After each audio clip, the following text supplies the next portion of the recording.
Hey everyone, welcome back to my channel. In this video, I will show you step by step how to turn off flash notification on Samsung Galaxy S25 Plus. I hope you are found this video helpful, so like this video. Let's get started. First, open the settings app. In the settings page, scroll down. After the page, you can find the accessibility option, open it up.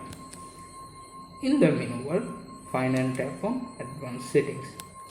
Within the page, you can see various options. Located the flash notification option, tap on them. After the menu page, where you can see the two flash notification options. First, camera flash notification, second, screen flash notification.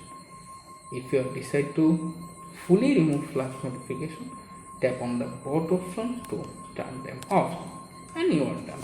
Thanks for watching.